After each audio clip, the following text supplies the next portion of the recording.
Thank you all for spending some time with me this afternoon to talk about SharePoint development. So before we get started, just maybe a quick little show of hands here, some exercise so that I have a sense of what experiences we have in the room, and we can tailor this a little bit based on that. So how many folks in the room are currently building solutions deploying to SharePoint using Visual Studio? All right. How many folks have a feeling that sometime in the near future you're going to be asked to build a solution and deploy it to SharePoint? And how many of you are scared to death of the fact that that could be nasty? All right. So my name's Jay Schmelzer. I'm one of the directors of program management on the Visual Studio team at Microsoft. My team is responsible for a number of areas of the product. Actually, that's one more question we'll ask. How many folks consider themselves a developer? Okay. How many consider themselves more on the kind of IT professional, administrative, dabble in apps, managing servers, managing farms, those kind of things? Okay, so we have a few people here trying to figure out what to do, and a few people trying to figure out what the heck are people going to do to my servers. Okay, well, we'll talk about both. So sorry, anyway, my name's Jay Schmelzer. I'm a director of program management on Visual Studio. My group is responsible for a number of aspects of the Visual Studio experience. The one most interesting to everybody in the room today is probably all of the experiences and tools within Visual Studio for targeting SharePoint and Office. My team also does all of the tools for deploying to Windows Azure and working with Windows and SQL Azure, as well as a number of other things, including a highly productive development environment for really departmental-sized apps, that being Visual Studio Light Switch. Today, we'll spend our time talking about SharePoint and SharePoint development. And what I thought we would do as a basic agenda, I think it's interesting to give you a little bit of insight into how we thought about building and designing the product. Give you a little sense of what you could expect from the experience when you go into it, a little bit of an understanding of why, if something's not there, maybe why it's not there, so you have some expectations there, or more data to yell at me about why we didn't do it. I want to spend most of the time, though, talking about Visual Studio 2012, and in reality, what I'll actually do is I will touch on the entire experience, and I'll give you some call-outs as to what's new in 2012 versus some experiences that have always been there in Visual Studio 2010. Everything we talk about is going to be targeted at developing for SharePoint 2010, the current version of SharePoint in the market. So unfortunately, no new information about anything coming in SharePoint. That's not something we're going to talk about today. If we have time, which we might not, I've got a lot I plan to cover in the session. We'll also hit on that third one. I'll give you a really quick demo of Light Switch in this experience and talk a little bit about how you might want to think about that as just a tool in your tool belt when building and targeting SharePoint. And the last bullet is near and dear to my heart. I know it's only the second day, but it is the afternoon. You're probably getting pretty close to death by PowerPoint at this point. So what I thought we would do is try to just actually let the product and me speak for itself, and we'll spend as much of this in Visual Studio as we can. I've got some slides that we can go to if you guys seem to start getting bored of demos, but they're in the deck. You can grab them, use them, and if we need to, we'll refer back to them. But with that, let's just dive in and start actually using Visual Studio and seeing what this experience is like. So this is Visual Studio 2012. This is the release candidate. I am running the Ultimate SKU of Visual Studio, so this is the granddaddy of all Visual Studio products. The vast majority of everything I show you today can be done with Visual Studio Professional, Premium, or Ultimate editions. There will be a few things towards the end that I will show you that are unique to Ultimate, but the vast majority of the content you can do just with Visual Studio Professional. So no concerns there, no problems. Let's get started. Obviously, we're going to start with a new project. Now, a core design goal we had back when we started doing SharePoint tooling in Visual Studio was we wanted to make the experience consistent. We did not want you to have to go and throw out everything you knew about working with Visual Studio just because you wanted to start building and targeting SharePoint. So you're going to see we put a lot of energy into making those experiences consistent. One of the things we did in the Visual Studio 2012 product was learn from the data and the usage that we saw in 2010. And so one of the first things you'll notice is that the new project list is a lot smaller. The reason for this is we found that actually these are really the only ones you guys use when you're creating a new project, and all that other stuff was kind of noise. We didn't remove any capabilities. All we did was focus this more on what was actually being used as a common starting point for a project. As you'll see, we have lots of other things you can add to this once you get started, but usually these were the places that we saw people thinking about when they were getting started, whether it was just a project, which actually is the most popular one, the empty project. Oops. We've added the ability to use a Silverlight web part now. That used to be available just as a download add-on pack. It's now core built into the product. We included the ability to do visual web part design and target the sandbox, so that's in there, as well as our import capabilities for grabbing a solution package and pulling it into the product. These are actually interesting and worth talking about for a minute. I wasn't planning to demo them, but one other thing that was a core part of our design when we put this together was acknowledging that there are multiple tools available for building and targeting and doing customizations on SharePoint. You have everything from the SharePoint browser interface, right, for defining lists and stuff like that. You have that next step around things like SharePoint Designer that lets you make edits and those kind of things. The challenge with those two tools is that they work directly against a live site, right? They work directly against that content database. Visual Studio likes files on disk. So what we did to try to enable a bit of a kind of continuum or allow those tools to work together was support the idea of importing solution packages. Now, we have more work that we need to do around helping you figure out what the heck is in that package and what you want to bring in and what you don't. The package is really meant as a deployment vehicle, so it grabs everything. But it will allow you to go through and pick out the aspects of that site that have been customized that you want to pull in, create as files on disk that Visual Studio can understand, which also then translates to being files that Visual Studio can manage via source control for version and migration and those kinds of things. So that was the idea behind that, that project. Let's just start with an empty project. We'll call it a TechEd demo. And the first thing that you're going to see is that we're going to go and ask you, okay, where's the site that you want to work against? Now, in Visual Studio 2012, just like with Visual Studio 2010, we do have the requirement that Visual Studio and SharePoint need to be on the developer's machine to do active development. I know it's a little bit of a bummer, but the reality behind that is with SharePoint 2010, we did run into some challenges around the way SharePoint hosts sites and so forth in app domains. What that really means to you guys as a developer is that it's not predictable when you're debugging when we would lock a site. So you and I could be working together on two completely unrelated sites on the same server. I'm sitting at a breakpoint and you're frozen, and you have no idea why. We decided that was a bad experience, so that's part of the reason why we required the local installation. So we're going to go in here. Let's go see if I think I have a site called TechEd. Let's check. Do a validate real quick. Go off and see if that's there. Yes, it is. So that's just declaring the site that I have. I highly recommend, as a developer, go create site collections and work on site collections that are not the root site collection. That way, when things go wrong, you just delete the site collection and move on. Deleting the root site collection, not a good idea. So this just sort of gives yourself a nice little playground to work on as a developer, so when things go wrong, you can clean up. The next thing we ask you about is sandbox solution versus farm solution. If you're not familiar with this, sandbox solution is something that was introduced in SharePoint 2010. It really, what it does is it gives us an isolated environment to run code. That environment, that process can be moved to a completely different set of machines in the farm if you want to. It can be throttled, it can be governed. You can set constraints on it so that if something starts running out of control, you can have the server kill it. All those things, right?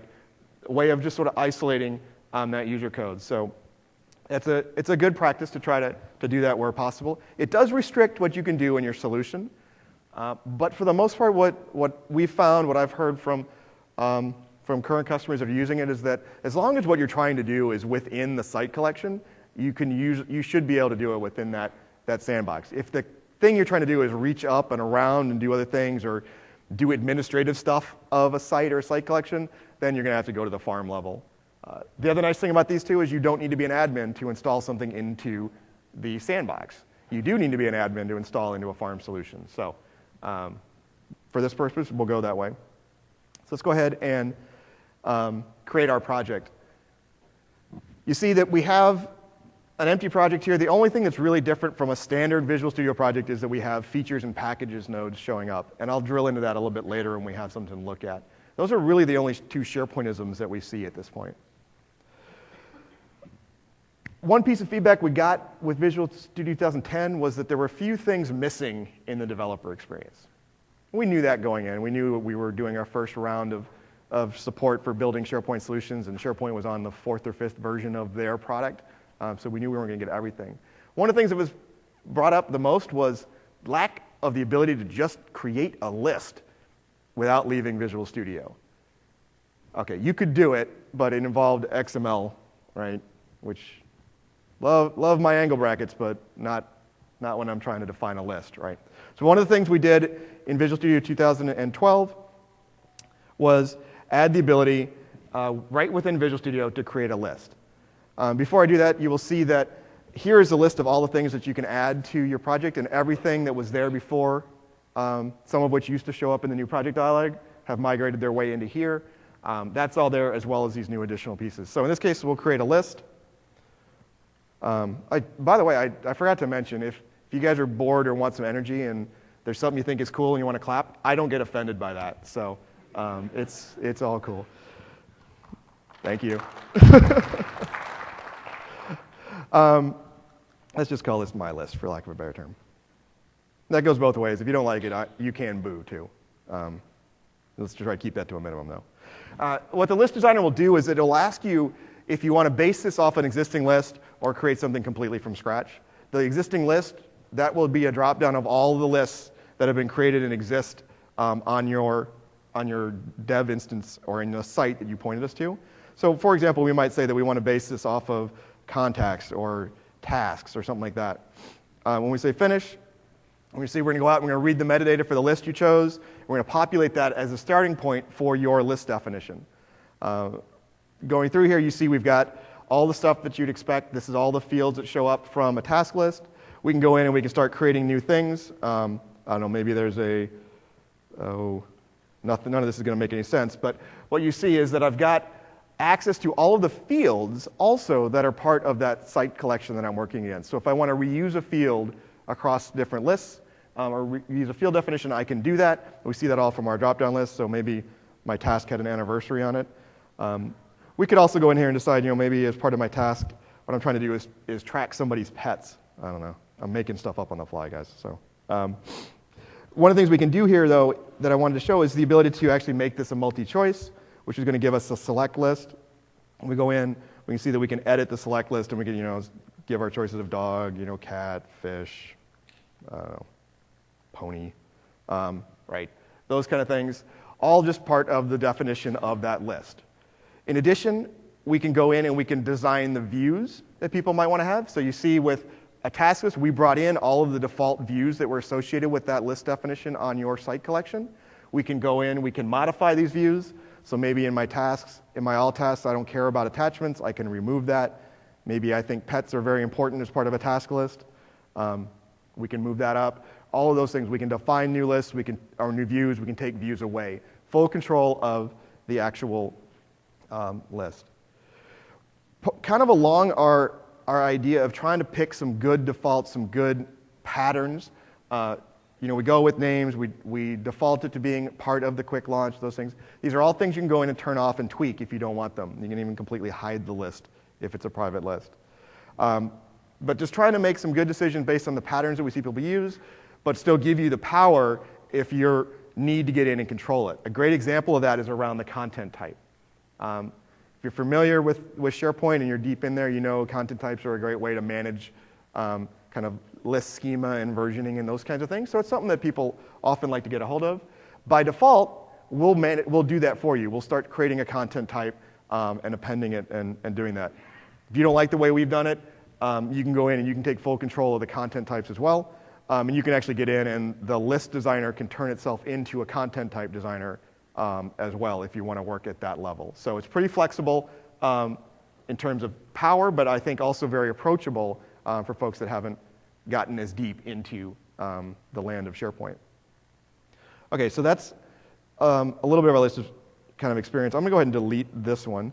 You may have noticed, well, actually, we'll see it in the next one. Let's delete that one. Let's create a new one.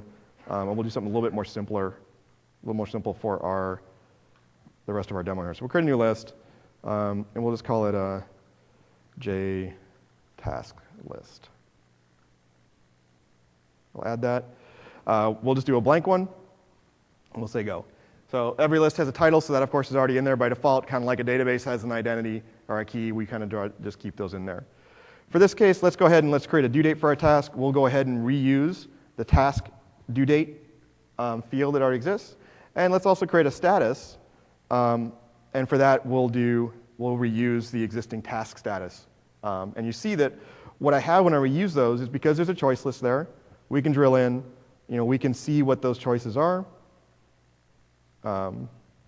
Right through our property experience, right? We see that the standard choices have just come in. So we pull all that information in for you as part of defining this list. I could decide to create a new view. We'll just go ahead and keep the ones that are default. Maybe we'll remove our attachments just for the sake of doing that. So now we've gone and we've added a list. At this point, I can F5 or Control F5, and what you'll see is Visual Studio is going to go and it's going to package all of this stuff up. It's going to put it in WSP. It's going to go take it into your local SharePoint instance. I apologize. This is going to be annoying, but and it's going to deploy it to your site. And now we're going to see that now I have J's task list is now deployed to my local site, and I can start working with it and doing things. So that, by the way, we'll see that a lot more, and I'll go into a lot more details of what is actually happening there and how you can control it. But that is probably the biggest investment area we have consistently is what used to take, I think in that case, when we did it manually before, it's about 24 individual steps that you would need to do. And we took it down to 1 F5. So hopefully it's a lot better. There you go. I owe you for that one. Okay. Yeah.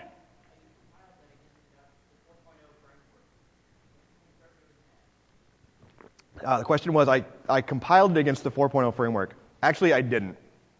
I compiled it against the 3.5 framework. The dialog lied to you.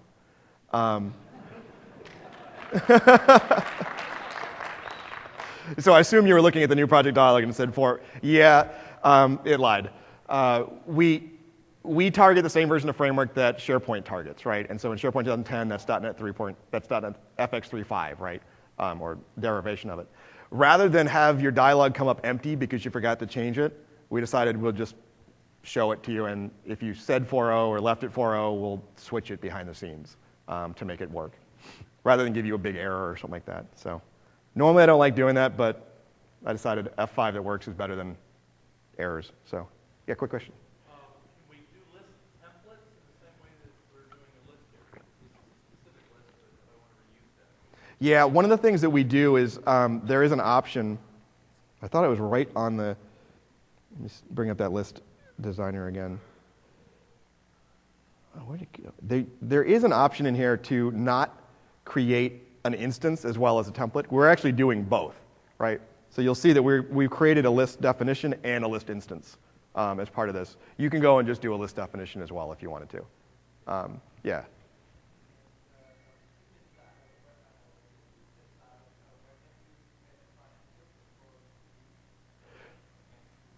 Sure, the question was, within the list designer, can I specify filters for these views? And where did we move that to? Oh, actually, you know what? Oh, yeah, it's over. I believe it's a property grid experience today. Oh, shoot, where'd it go? Sorry, you know what? That's actually one of the things we had to pull out at the last minute. It is something that we're trying to do. It's not there yet.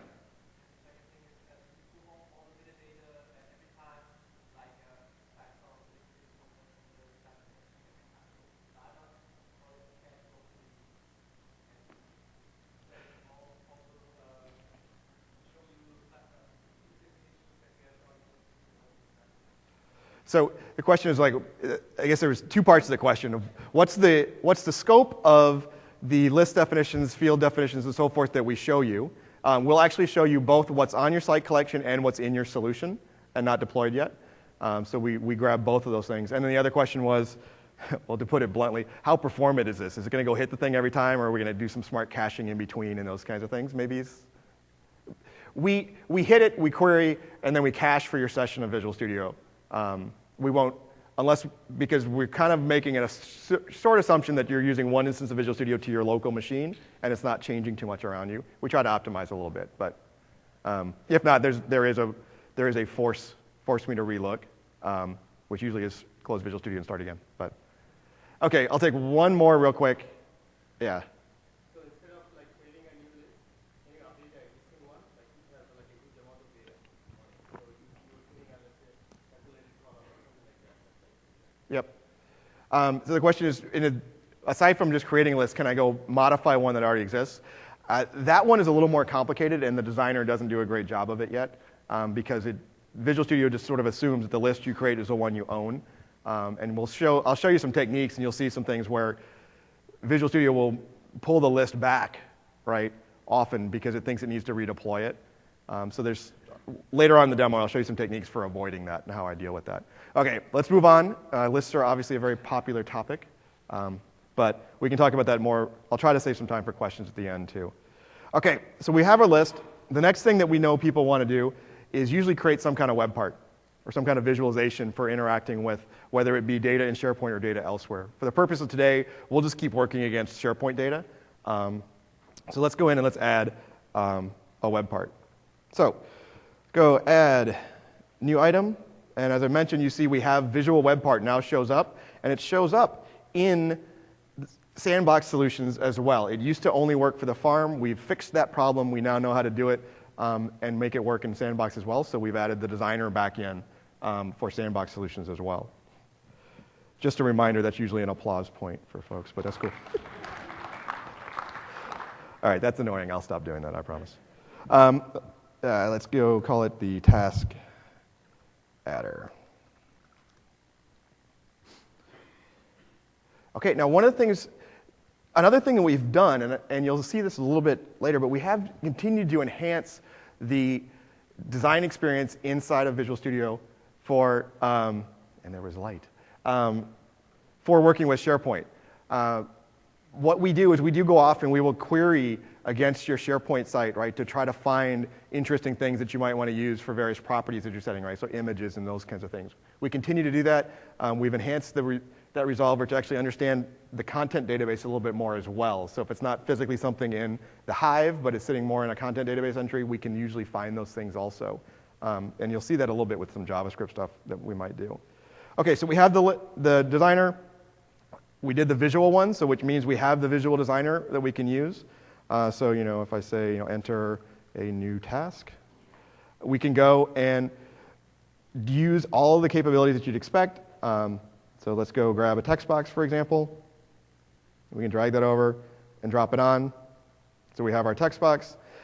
Everything that has gone into Visual Studio 2011 for web developers is available to you as SharePoint developers as well. So all the great enhancements that have gone in to markup, right? So some of this stuff has existed for a while, some of it's new.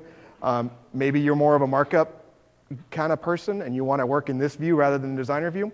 Well, you can do drag drop here as well. So maybe we want to go and say, let's go put a calendar.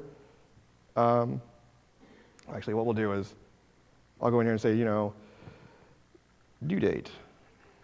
And then we'll come back over here, and let's say we're a source guy. We want to go in, and underneath that, we want to put a calendar control. We can go drop that in. This is easier if I just pin it. Not close it. Pin it. View. Where'd you go? Property window. Toolbox, I mean. Pin. So we will drag our calendar into our source where we want it. So boom, we can drag that over, drop it in, and we get a calendar control. We can also, if you really are a markup person, right, just go ahead, just start typing, right? And let's say we want to add a button. Well, we can just add a button, And all of the work that they did in the HTML editor and the ASP.NET editor to do snippets all just carries over, right? Trying to keep that consistent experience. So if you're a web developer and the techniques you use for Visual Studio, trying to make as many of those as possible, stay consistent when you're working in the SharePoint experience as well. So we can say, add task. We want to give it an ID, for example. We can do that. Add task button. And if we want to do the events, right, we can do that as well. And if we had one, we could pick it. If we don't, we'll just let the designer create it. Now I've got a code behind file that we'll go to in a minute with a click event handler. Let's go change these around and say, task, give it some better names, due date. We'll go up here and say task title. Okay, so we've got some basic markup. I can flip back over to Designer and see my lovely task adding page that I created as part of my web part. Next thing I'm going to do is we need to go in and let's just write the code to actually go and add a task to that SharePoint list. First thing I'll do, come up here and add a using. So we'll say using Microsoft.SharePoint. You might ask yourself, why is that not there by default since we know it's a SharePoint web part? That would be a very good question to ask yourself, and one that I will be asking my team on Monday when I'm back in the office. My team loves it when I do these events. So we can go in, you see we're getting the normal IntelliSense experience, so we got, we'll create a SharePoint list item, we'll call it, task item. And then we'll just go off and grab the context for our current web. Context.current.web. We're going to grab the lists. And specifically, we want to grab, what did we call it? Task list. And we'll say items. Oops, not item count. Items.add. So we'll add a new list item.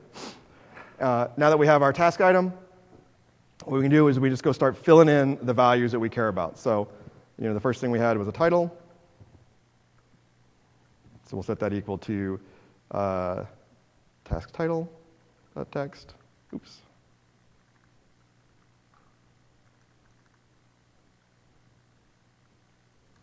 We had a task item. I believe the one we picked was task due date, I think is what the name of the reusable one was. Anybody remember? Of course. Someone's going to remember once I have 5 and it doesn't work. Task due date, dot selected date, and we're going to go just convert this to a short date string. So it's something that SharePoint understands. And we'll do task item. The last one we did was the task status. And in this case, we're just going to hard code this to not started. And we'll call task.item.update, which will save that task back into the list. And then just for fun, we're going to clear the title of the task, right, that we had. Let's go ahead and set a breakpoint. Let's hit F5 and see what happens. Whoa, what did I do?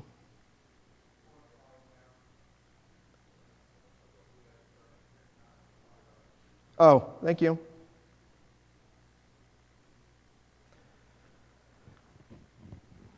Now, this is one of the things you'll see. This is what I was talking about, where we're going to add and remove things a lot. One of the things that Visual Studio does when we've deployed something is we go out and we recognize whether it's still there and whether we have a conflict. And in most cases, we can automatically resolve that.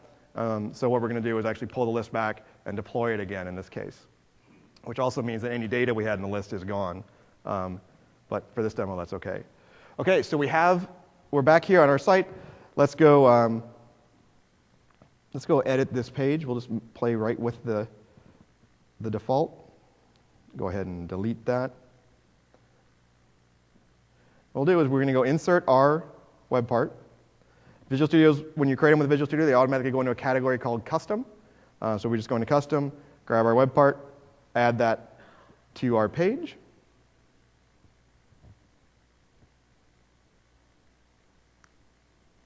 All right, that is there.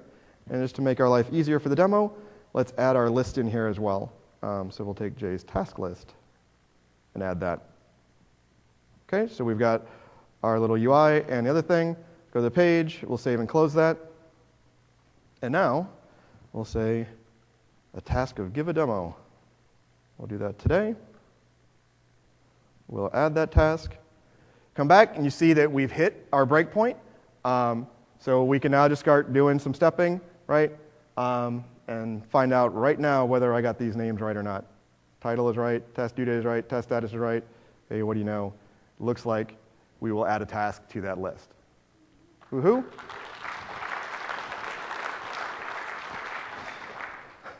I can't believe I just did that. I just had a little Real World Housewives of the Orange County moment there.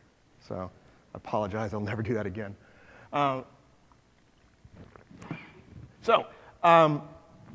That's sort of the basic experience, right? We go out, Visual Studio knows how to package these up, knows how to deploy them, knows which process to attach to for the debugger and get you going and debugging just with an F5 step. We also now, an important thing to realize about the way Visual Studio works, because of that resolution of things when we deploy them, when we deploy via the debugger, the other thing we do is when you stop the debugger, we start an automatic retraction of everything we just deployed. Reason being is we're assuming you're going to do some things and then go F5 again. And so by retracting in the background, we save some time and don't cause you to wait for that to happen on your next F5. That's important because every now and then you may have done something, you close Visual Studio, and you just want to go to your site and your machine. You're like, where'd my content go? It's because you F5 deployed it. If you control F5, it'll stay. And I'll show you later how we can actually go and change that and make that not happen if you don't want it to. Okay, so that is a little bit of how to do basics of web part development. In that case, we're using the .NET client object model to interact with SharePoint, right? SharePoint's got a number of different client object models. Okay, those of you that are web developers, ASP.NET, cool, we love it. ASP.NET Web Forms, great technology, team still invests in it, but what's everybody talking about these days? HTML, JavaScript, right? So how do we do that in a SharePoint context? Well, let's go see. Why don't we go, and let's, for the sake of keeping things consistent, we're going to create the same UI, but this time rather than server-side ASP.NET and server-side code, we'll just do it all with HTML and JavaScript more client-side. So in this case, I'm still going to go ahead and create a visual web part. I could have created a non-visual one as well, but this way we have the designer for ourselves. We'll call it task adder JS so that we remember it's JavaScript. This time, rather than watch me do all of this markup, we will go and let me just drop in some simple markup. Oops, wrong one. Don't want that one. You just saw that. This one. So just as ugly as before, but now we're just using standard HTML controls. We're not using ASP.NET server controls. And you see that we've got an input button with an add task. It's going to call a JavaScript function, and we'll get to that in a minute. If I go to the design view, you see it's pretty much effectively the same thing I had before. Okay, so we're going to do this with JavaScript. The JavaScript is not overly complicated that we need to do, but just so you don't watch me type, let's drop it in here, and I'll walk you through it. So what I've got here, now for the sake of this demo, I'm going to throw everything in this single file. You can split these out, right, and do good separated. Put your scripts in one folder and your styles in another and all that stuff. But for the sake of our demo, we'll just throw it all in one file today. So in this case, we are using the JavaScript. Oops. First, we need to tell Visual Studio this is a script. And then we will tell Visual Studio where this script ends.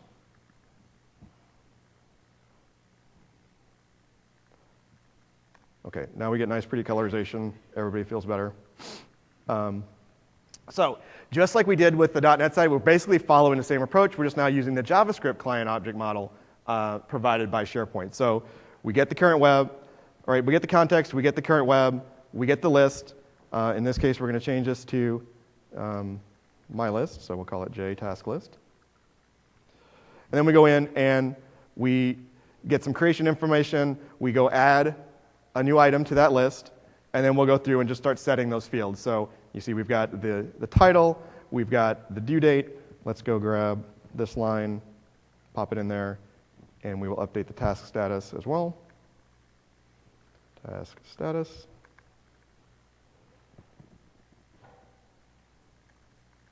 Oh, I don't even have that in the markup probably, do I? Oh, you're right. Sorry, I just hard-coded this one. Not started. Thank you. And then, because it's JavaScript, everything's going to execute asynchronously. You guys are good. You guys are really paying attention. So we're going to call this asynchronous. We're going to give it 2 delegates. So if it completed, great. We'll give it a completed. If it failed, we'll give an error message. OK, so that's just basic CSS and JavaScript. Obviously, if we're doing this, we probably want to make it look a little better. We want to leverage some other things. So what I'm also going to do, and we'll save ourselves some F5 time here. Oh, well, actually, let's not. Let's just see if it worked. So again, it's not recognizing the tab. This is just a bug. We'll get that. That should automatically pull back with the web part as well. So we've deployed that. Let's go modify this one. Go into our page, edit the page. This guy was great, but we're going to get rid of it. Let's go instead insert our new web part.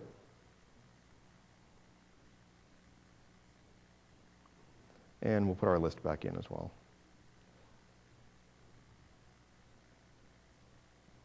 OK. Go back to our page, save and close that. Do the demo. 06 12 2012. Add error. Awesome.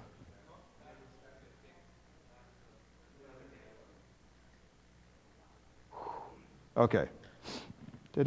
Title, due date. Okay. Title, due date. Oh. Oh, yeah, sorry.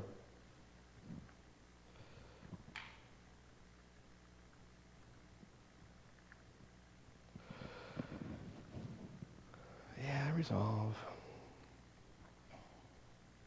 Yes. Okay.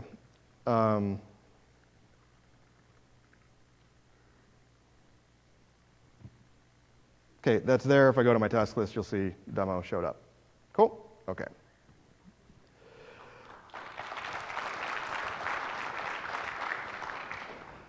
Yeah, if I really thought about it, I would have even showed you guys F12 debugging in that case, but next time. I'm sure I'll make another mistake, and we'll have plenty of chances to debug. Okay, so that's good, but hey, we're in the HTML, JavaScript world. We need to make things look better. We want to take advantage of some stuff that is becoming really popular there, maybe some common frameworks like jQuery and jQuery UI, right? So what we'll do here is let's just go back into this page, and I'm going to pull in a couple things. I'm going to pull in a set of includes for jQuery. And so all I'm doing here is pulling in a style sheet and pulling in some jQuery UI scripts that we can take advantage of. Next thing we'll do is let's go in and what we want to use from jQuery is we're going to use the date picker control that they have, so that when I go into that due date text box, we get a nice little jQuery calendar control to pick from. And to do that, we're just going to write a little jQuery here. We're going to say document ready. We're going to hook into the document ready and do a function.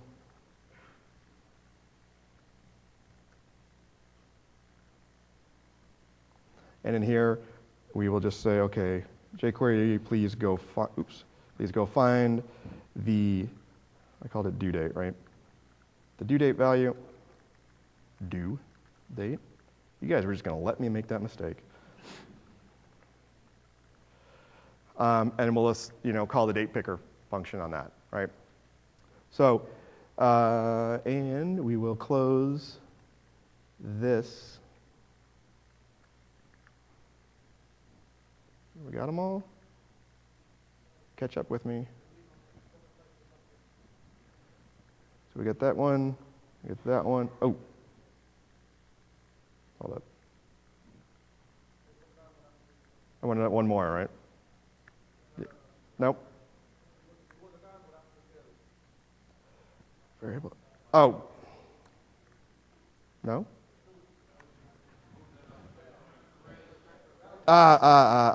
Thank you. Jay will get it eventually. There we go.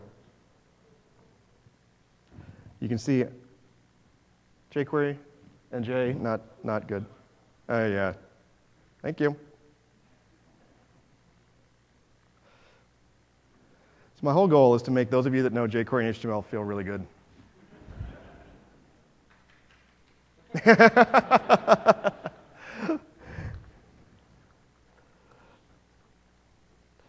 Okay, so now we have our thing here.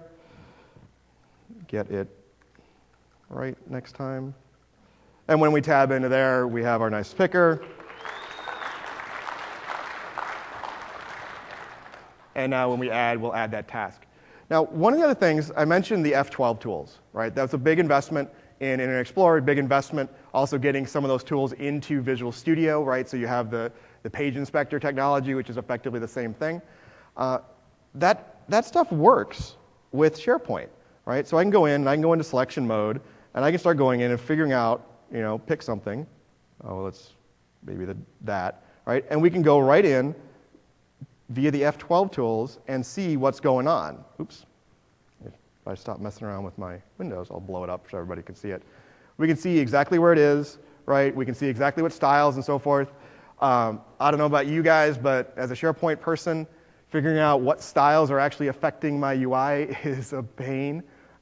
So this is a really great way to do that, I think. So again, an example where I think the thing to get in your head and the thing to be thinking about, especially when you go to Visual Studio 2012, is if you saw it work in a web development scenario, it should work when you're doing SharePoint development.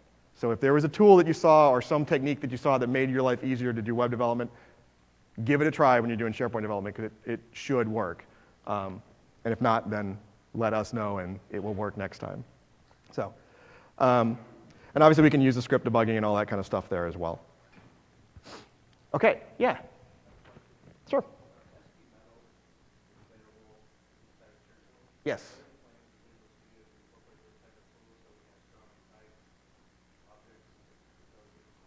So the question was around tools like SP Metal, which allows, if you're not familiar with it, it's a utility that allows you to create strongly typed classes that are then link queryable, right? Queryable using the language generated query syntax to access list data and lists. So are we incorporating any of those into the product even deeper? And actually, in this case, we didn't. It wasn't so much of a lack of it's a great tool and people use it. In all honesty, there's an ecosystem out there of community add-ons to Visual Studio, and they had a pretty good extension that actually pulled it in, and we decided that one works pretty well, so we'll spend our resources elsewhere this time.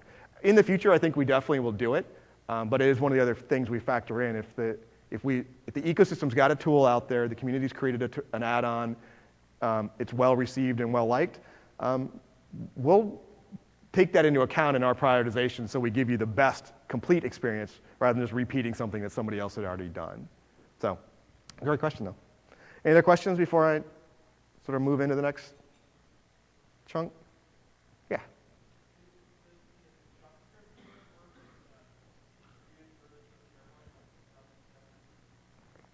Question is the JavaScript thing a 2010 only kind of thing, or does it work in previous versions? That's a great question. I honestly don't know. I haven't tried it in 2007.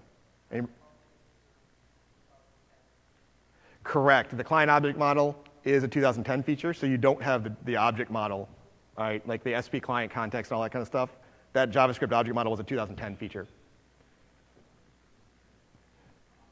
It's using the object model, which under the covers is using, well, in all honesty, a combination of things. It's mostly using the web services in 2010 still, but some cases it's using REST APIs that existed in that case. So the beauty of it is we don't care, and as they move, we don't care. All right. Next thing I want to do is let's move into a little bit of the sort of packaging and deployment. I told you I'd talk to you a little bit about what's going on in the covers when we F5. So let's look at that first. So I'm going to drill into the properties. I think this is interesting. I've had a couple conversations with folks at the booth that are architects looking to provide guidance for development teams. I'll touch maybe on some guidance, but more I want to give you a sense of what's available in the tool that you can get in and maybe leverage as part of your guidance or standard machine practices and configurations and stuff. So inside of SharePoint, one of the things we did is we added a number of, we added a couple deployment configurations and then steps that you can control and use to change your configuration and change your deployment model, and then it's extensible so you can add your own steps. We have a set of pre-deploy and post-deployment commands that you can just give us just on the command line. And then down here in this deployment configuration, you see all of the various steps. If I go in and view that, you see what we do. And this is where when we go and actually go do an F5, these are the actions that we will perform. And then when we're done, these are the actions we'll kind of walk backwards through and take out. So for example, the retract solution, right? If you didn't want that, you would just remove it from your active configuration. And now when you F5, we'd push it out there. When you stop debugging, we'd leave whatever we pushed out there. And as long as you have the, where is the command? The recycle IS pool. Oh, we rolled in that. Yeah, so in the recycle IS pool, you also will see that part of what we do in there is we'll do that detection to see if there's a conflict. So now what you just get is you just get more conflicts every time you F5'd, right? And we'd retract and then deploy. So your F5 would take a little bit longer, but we wouldn't pull things, away from you when you stop debugging. So you can go do that. Activating features, same thing. This is pretty popular if what you're trying to do is test feature activation code. Maybe you don't want us to actually activate the feature when you F5 because you want to do that on your own as part of your debugging workflow, so you just remove that action and we won't run it anymore, those kind of things. As I said, this is extensible. It's another place where the ecosystem went out and created a number of interesting extensions, tasks, that plug in here and you can use to configure your deployments on F5. But again, mantra for my team is give you a good experience out of the box. You don't have to worry about this stuff. I'm just telling you so you know it's available in case you want to tweak these things. So that's a little bit about how, yeah.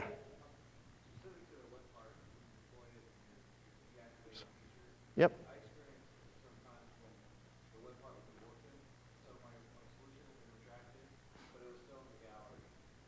Oh, yeah.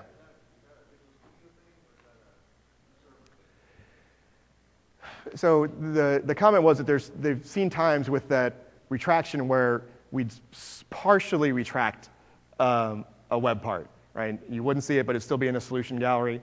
In all honesty, it's a little bit of both. We're kind of both at fault there, but I'll say it's a Visual Studio bug. We can usually force things to happen, so I won't blame it on my SharePoint partners this time. Okay, so that's one part. The other thing is, we know that you're not done when you've built it and F5'd and feel good about kind of where your project's at. So the other thing we wanted to do was give you an experience for controlling what the package and what the individual features of your SharePoint solution look like. That's important, right? Because that's the way you manage these things once they get deployed and turn them on and turn them off and so forth. Again, this is a place where by default we try to create a single package for your solution. You can add more, but by default we create one. And we try to create as few features as possible by default. So that just means we look for things that are at the same feature scope and we put them together in the same feature. That's just so you have things working by default. If you don't like it, you can go in and start using these design experiences to change that and modify it. So I can do some things such as, for example, what I might want to do is look at this and say, okay, I've got a task list instance, I've got a list definition, I've got these two web parts. Maybe for my deployment, I like my HTML JavaScript one way more maybe than my other one. I don't need them both. So I can go in and I can edit that feature, and I can actually just decide that we're going to take this one and we're going to remove it from the feature entirely. So now in this package, when I go package and deploy this, that web form-based, ASP.NET Web Form-based web part won't even be deployed anymore. It won't go in at all. We could rearrange these things. We'll do validation to make sure that you're not putting things that are at different scopes into the same feature and so forth. We also, try to keep it simple, but we know that there's lots of things you need to be able to do in addition to just what we surface in this visual part of the designer. So we go in and do some more advanced things, additional assemblies. This is where if you have like a third-party DLL or just assembly, a DLL that you're using, and for whatever reason we don't see it, and you need to deploy it as part of your solution, you just add it in here. We also allow you to make safe control entries as part of the feature and package designer. So if you're using a third-party web control, ASP.NET control, you obviously need to get that into SharePoint's whitelist, so the SharePoint will actually allow it to run. Will allow you to make those entries through the designer. All the while, we're giving you a view into what that actual manifest is going to look like, what the XML is. If you really, really need to do something, there are a few things you can't do by the designer. You can go in here and you can start doing your own editing. So if we said feature, right, you'll see that once we have valid XML, it's adding it right into the rest of it. Now, it's adding it in a bad location, but if I fully qualify this, we'll merge your XML with our XML. I'll take that out of there. And if that's not good enough, and you just want full control, pop open, and you have full control in an XML editor. It's also what I like to call the load the gun pointed at your foot feature, because it's now all you. We will give you a little bit of kind of statement completion via the schema. We will do that inside the editor, but you're off and running, so you've declared you know what you're doing, so go for it. So anyway, that's package. Same thing on the feature side. You can do feature dependencies as well. So if you need, features are interrelated, and if you install this one, you need to make sure this one's installed or activated. You can set that through the designer as well through the feature activation properties. So again, trying to be pretty powerful and give you the capabilities you need to get your solution not only built, but designed from the perspective of how it's going to be administered and deployed and packaged up correctly. So that's a little bit about kind of the feature package and project system stuff that we've done. When we're happy with this, the next thing we need to do and we might want to do is actually go publish it. In Visual Studio 2012, we added the ability to deploy a SharePoint solution directly to Office 365 from your development machine. You can still create the WSP packages and all that stuff. We still do all of that. That's what the publish to file system option would do and hand it off to somebody. But if you have access to that Office 365 environment and you created something like a sandbox-based solution or an entire client markup kind of solution like I just did, we can publish directly to Office 365. Now, if the network gods are good and everybody's happy here, this is going to be a little weird.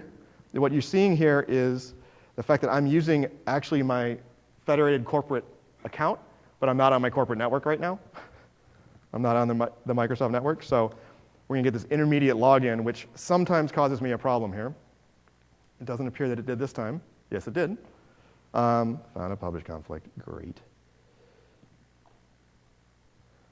Okay, cool. Let's go in here, deactivate. Yes, deactivate it.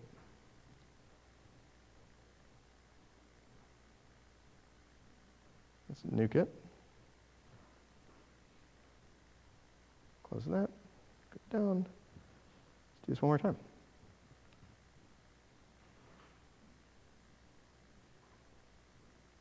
There we go. We have now published directly to an Office 365 instance from our development machine. And one of the things you notice is we don't, because it's, I don't know, it's the right way to describe this. We got a little scared about the idea of automatically activating and deploying features into what could potentially be a production site. So we decided we wouldn't do automatic activation, and instead we just take you to the solution gallery and let you control the rest of it from there. Maybe we were a little too conservative, but I don't know, I get a little scared deploying things automatically to what could be production. So what we need to do is we actually need to go in, and now we just need to say, okay, let's activate this, this feature. That should now pull it into our site. Oops, we can get the WSP if we needed it to. But now when I go back to my site, If I look at all of my site content, I should see the stuff I just deployed, which I don't. All right, we're not going to watch me debug that. We'll go to a different one. And you would, okay, fair, I asked for it.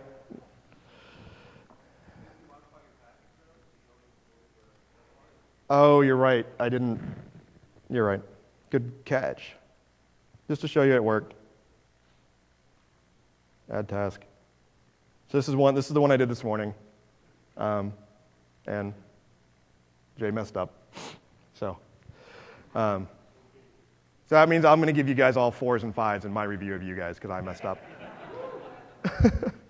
Okay, so what we've seen is that we can go and we've seen a couple different ways for creating and interacting with creating things like web parts, lists, using Visual Studio. We've seen that we have a lot of the same standard common experiences that we have in just general Visual Studio development, general web development when we're targeting SharePoint. We see these unique tools around packaging and feature design, project system work that we've done to make that smooth. And we've also seen how that's all very customizable and extendable as part of you creating the environment that you want to do your work. And then, of course, we've seen how we can deploy that to Office 365. If that's not where we're going, we, of course, can go in here and do the package to or publish to file system, in which case we're going to create a WSP that you can then go off and deploy into your environment. If you're doing on-prem, that's still the way we do it.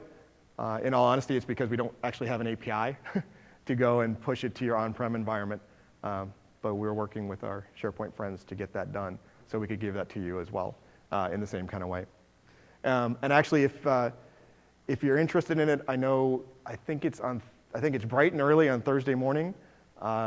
One of our SharePoint MVPs, Chris O'Brien, is doing what should prove to be a really interesting talk on the broader lifecycle management and testing using Visual Studio and those tools. And if he does what I think he's going to do, which I'm pretty sure he will take you all the way up through showing you how you can actually create a complete continuous integration, continuous deployment environment with SharePoint, so that when someone checks in, tests run, if the builds happen, if tests run against the build, if the builds pass, we'll push that. You can push that off into your next environment down the line and keep going. So pretty cool stuff. Bunch of PowerShell and that kind of stuff involved in that. Wasn't intending to show it to you, but one of the things that we did actually, it started with Visual Studio 2010 Service Pack 1. We made some improvements around some of the higher end features in Visual Studio Ultimate, specifically around the profiler and IntelliTrace. So in IntelliTrace, we now support the ability of collecting IntelliTrace logs from a SharePoint server. So if you're familiar with IntelliTrace, that's that DVR style of debugging, right? Where you weren't there, but you can get the log file, and it's like you were there. And you can start stepping back in time and seeing what happened on your server. So we did that in Service Pack 1. In Visual Studio 2012, we extended that into the profiling tools. So we can now gather profiling reports off of a SharePoint server, which is pretty cool if you're trying to diagnose performance problems. I will admit we still have work to do there. And actually the team announced a few months ago that as part of a feature pack for Visual Studio 2012, they're going to add better behaviors into that profiling report so that we give you the ability to just flip a switch and sort of make the SharePoint stuff go away and focus on your code. Because as interesting as it may be where SharePoint has performance problems, there's not a lot you can do about that in your code, so we'll make it easy for you to find where your code is in that hot path, for example, and those kinds of things. The other thing that we did in Visual Studio 2012 is we added support for unit testing frameworks other than our own, so things like NUnit and that kind of stuff can be plugged into our unit testing test runners. We've also incorporated what I believe we're currently, it goes between behaviors and fakes. I don't know which one the team's using today. What it really is it's a set of mocking detour frameworks into the product as well. Why is that interesting? Who's done pure unit testing against SharePoint? Yeah, not very many people. Why? Because it's really hard. It's really hard because some of the SharePoint object models you interact with are not, they don't have constructors that you can use to actually just bypass them. You have to go and use detour frameworks and things like that to not actually have SharePoint code run, which is what you'd want to do in a pure unit testing environment. These fakes allow you to do that, and we will actually, I believe as part of that feature pack, we will ship a set of fakes for SharePoint. So if you want to do pure unit testing, the fakes are there for you. You can test your code. Then you can then continue to use the real SharePoint object model to do integration testing and stuff like that out of that tool as well. So I think, again, the way I think about that is just continuing to try to round out that experience so that just because you're a SharePoint developer doesn't mean you can't have access to all this cool stuff that we're adding elsewhere in Visual Studio that developers want. So trying to round that out and make sure that you're continuing to be first-class folks in the Visual Studio development environment. I said if I'd have time, I'd show you guys one thing real quick. Let's go in and let me show you one other thing that most people don't really think about when they think about SharePoint development. How many folks are familiar with LightSwitch? Okay, let me show you a really quick example of just, I think it's interesting as developers to just be aware of this product and be aware and think about where it might fit in some of your development tasks and how it relates to SharePoint. So let me go in, I'm going to go back into Visual Studio, I'm going to choose LightSwitch. Doesn't matter, VB, C#. I did C# before, we'll do VB now. What LightSwitch is a experience. The tagline I always throw out is it's the simplest way to create a business application, right, within the enterprise. Business applications, they're about data, they're about UI, and they're about rules and logic, right? The stuff that is really common, data, how to get that data into and out of UI, how to get it into and out of a database, that's just repetitive code that you write the same pattern all the time, right? And it's not really the value of your app necessarily. The value of your app is those unique rules. So we wanted to create an experience where we would do that for you, let you focus on your rules, and give you a good pattern for doing that. Under the covers, we're building best practice architecture, best practice implementation. What I'm going to do is I'm just going to create a simple table here, and we'll do something for an employee. We'll do a couple fields. Let's close the other views. Okay, so if we can create data and we can consume data. In our case, we're going to create some data, and we're just going to create a simple employee table, maybe. Give it a couple properties. We'll say last name, maybe first name, and let's do an email. One of the things LightSwitch does is it does offer up a set of common data types that people use in business apps, like email and phone number and things like that. Under the covers, it's just a string, just the way you would do it. But because we know it's an email, we can do UI presentation that's better. We can do validation on it that's better. We can surface up properties specific to that. So in my case, I could say that my default domain for this is Microsoft.com, those kind of things. So we've got that. Let's create a screen. We'll do two real quick. We'll do a search screen. This is the other big thing that we've done with LightSwitch is we looked at these business apps, especially the ones that are sitting within like that departmental scope. And boy, you'd be surprised. There's a set of UI patterns that we just implement over and over and over again in those apps. So why not create an experience that just drives based on that UI pattern as opposed to making you go and draw all that stuff out every time. So we've done those two things. I'm just going to go ahead and run this. And you'll see in the matter of a couple minutes, including me talking, we've got the beginning of an app that can read and write data to a database. So here it is coming up. We're going to have a list, sort of a grid that shows up that shows us what data we have. We won't have any because we just created it from scratch. I apologize for the performance of my machine today. If you are familiar with LightSwitch, you'll see that the UI looks different of the apps. We actually updated it quite a bit.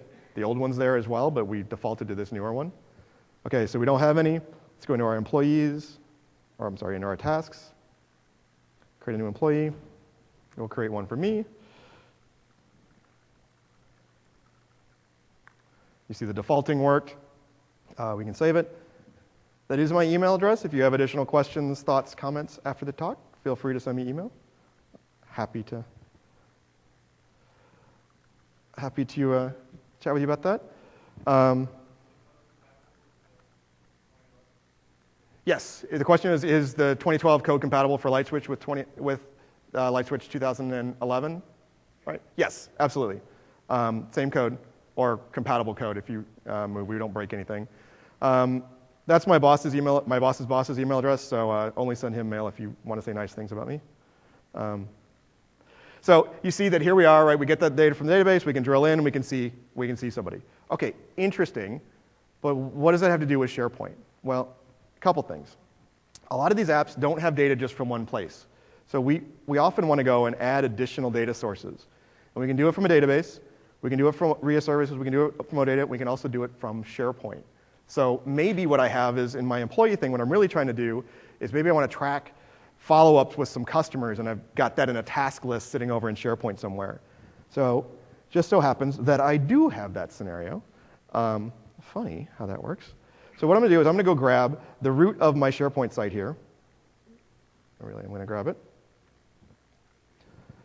Pop back over to light switch. Paste that in. Say next. I have an auth problem, of course. -VS11. Okay. Let's see if this works. Yeah, bummer. That's what happens when you put a machine on the domain and then take it back off. But so what you would have seen was I would have gotten the list back. I would have gotten the definition. And what was really cool there is I can then relate the SQL data to that list data and have it automatically start showing up on the screen. And it's read right back to the list. Then at this point, you've got a Silverlight app. Lots of people use this, and then we'll deploy it into SharePoint using SharePoint Silverlight web part host. And now you have this little app that's sitting in SharePoint talking to a database, and you cooked it up in a matter of minutes. So that's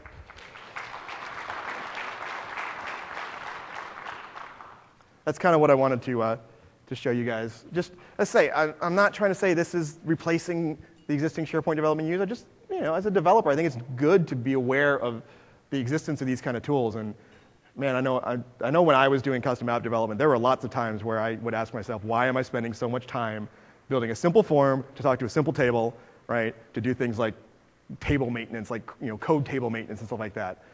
So that was the idea. So we talked about this. We saw this in the product. We talked about this and saw it in the product. We saw the demo. This is really what Chris is going to be going through in his other session on Thursday, so I'm not going to spend too much time there. I talked about this. I didn't show it to you, unfortunately, but and we're kind of out of time. But these are some great things that we've added. We talked about light switch. This is not my slide, so. The important thing now, resources everywhere. Complete your evaluation. Remember, my rule of evaluations.